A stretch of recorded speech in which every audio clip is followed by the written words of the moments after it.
그런데 오늘 제가 여러분께 엄청난 낭비를 저지른 한 여인을 소개하려고 합니다. 그 여인은 바로 마리아입니다. 이 마리아는 예수님이 십자가에 달려 돌아가시기 일주일 전에 예수님께 기름을 부었습니다. 누군가에게 기름을 붓는다라는 것은 당시 풍속에서는 그 상대방을 아주 높이는 그런 일입니다. 기름을 부어서 왕으로 삼고 기름을 부어서 제사장을 삼습니다.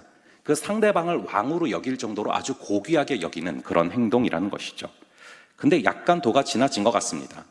이 향유의 값어치가 얼마라고 나옵니까? 우리 한번 마가복음 14장 5절을 다시 한번 함께 읽어보겠습니다. 마가복음 14장 5절 함께 읽어보겠습니다. 시작. 이 향유를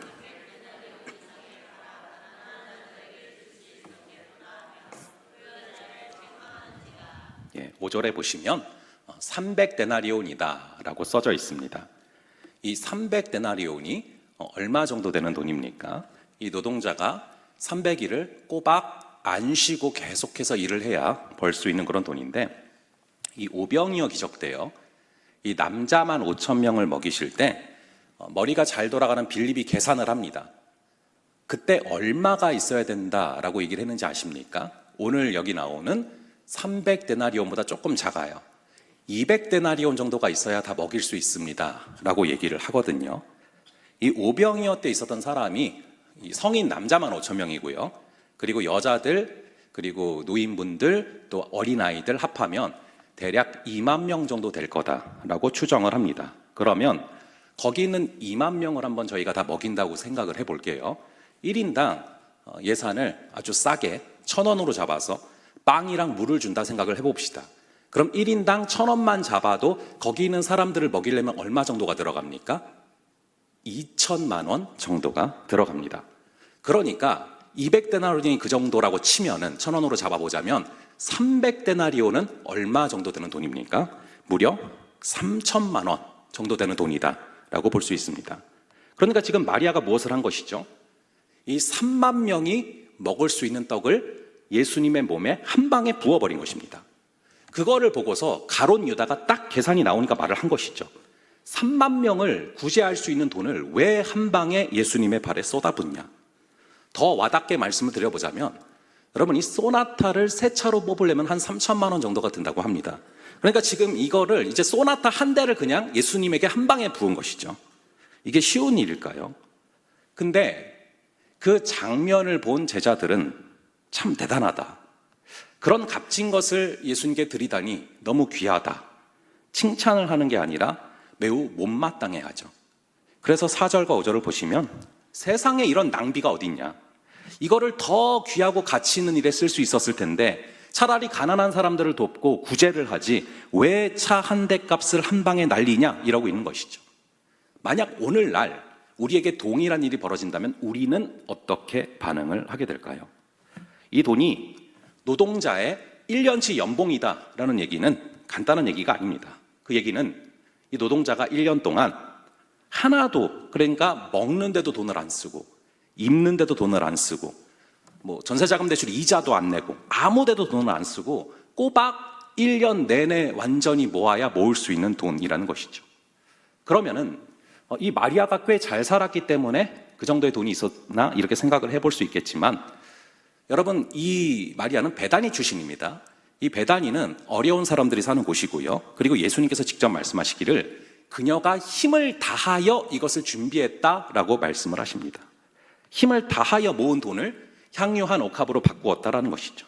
그런데 힘을 다해서 모은 그 돈을 한순간에 예수님의 몸에 부었습니다. 3만 명이 먹을 수 있는 빵이 사라진 것이죠. 게다가 이 마리아가 한 행동이 예수님께 무슨 특별한 유익을 주었는가 생각해 보면 사실은 물질적으로는 예수님께 큰 유익이 된 것도 없습니다. 온 방에 향기가 가득해졌다라는 거, 이거 하나 빼고는 사실은 뭐 예수님께 그렇게 크게 도움이 된 것도 없지 않습니까? 이 이후로 예수님의 살림살이가 나아지신 게 없잖아요.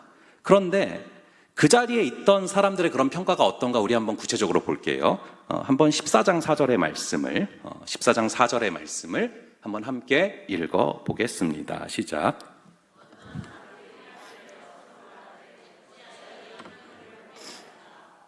몇 년간 애써 모은 돈을 이렇게 한 방에 뿌려버리는 것이 옳은 일이냐, 이렇게 얘기를 하고 있죠.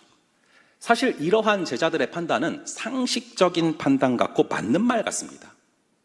요즘에 동일한 일이 벌어진다고 하더라도 마리아의 행동은 여전히 비판을 면키 어려울 수도 있을 것입니다.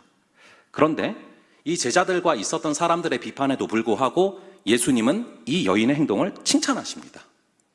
사실 이 마리아의 행동은 신앙의 본질을 터치하는 매우 중요한 메시지를 담고 있는 그런 행동입니다. 여러분은 좋은 교회가 어떤 교회라고 생각을 하십니까? 온세계 교회죠. 예, 온세계 교회가 좋은 교회예요. 그리고 여러분들은 훌륭한 신앙이 어떤 신앙이라고 생각을 하십니까? 오늘날은 효율성을 가장 중요하게 생각하는 그런 시대입니다. 어떤 결과를 내었는가, 어떤 실리를 얻었는가, 이것을 가장 중요하게 여기죠. 그래서 때로는 신앙마저도 그렇게 평가될 때가 많습니다. 좋은 교회란 어떤 교회인가? 얼마나 많은 사람들이 모이고 얼마나 많은 헌금이 거치고 그 헌금으로 얼마나 눈에 보이는 좋은 일을 많이 하고 사회에 얼마나 많은 공헌을 했는가, 이런 기준들이 우리가 암묵적으로 생각하는 좋은 교회의 기준이죠. 좋은 신앙생활 역시 마찬가지입니다. 유익함의 측면에서 많은 접근을 하게 됩니다. 여러분은 오늘 어떤 기대를 가지고 예배의 자리에 나오셨습니까? 마음의 평안을 얻기 위해 나오셨습니까? 아니면 말씀을 듣고 깨닫기 위해 나오셨습니까? 다 좋습니다. 하나님은 예배를 통해서 여러분들이 그렇게 하시기를 기뻐하십니다. 하지만 기독교 신앙은 어떤 실리적인 이유나 나의 유익이 본질이 아닙니다. 만약에 우리가 나의 유익함을 위해서 신앙생활을 한다면 그것은 누구를 위한 것입니까? 바로 나를 위한 것이죠. 하지만 이것은 신앙의 본질이 아닙니다. 신앙의 본질은 무엇입니까? 바로 하나님을 사랑하는 것입니다. 우리가 예배드리는 이유는 사랑하는 그분을 기쁘시게 하기 위함이죠. 제가 설교를 하는 이유도 그렇습니다. 물론 여러분들을 가르치시는 하나님의 방법이기도 하겠지만 하나님의 마음을 여러분들이 알도록 말씀을 선포하면 그것을 여러분들이 듣고 깨달으실 때 하나님께서 기뻐하시니까, 그게 바로 하나님이 기뻐하시는 길이고 하나님을 사랑하는 길이니까 말씀을 전하는 것입니다. 베드로한테 말씀하지 않으셨습니까? 네가 나를 사랑하느냐? 그랬더니 뭐라고 말씀하십니까? 네, 사랑합니다 말았더니 네가 나를 사랑하면은 내 양을 먹이라 라고 말씀하지 않으십니까? 주님의 양들을 먹이는 길이 주님을 사랑하는 길이라 말씀을 전할 뿐입니다. 그렇다면 신앙의 본질은 하나님을 사랑하는 건데요. 여러분, 사랑의 특성이 무엇입니까? 여러분, 누군가를 사랑해 보신 적이 있으시죠? 지금도 누군가를 사랑하고 계실 것입니다. 그래서 이제 저녁들도 다 먹고 오셨고 그랬을 겁니다. 근데 우리가 사랑을 하면은 필연적으로 발생하는 일이 있습니다. 그게 뭔지 아십니까?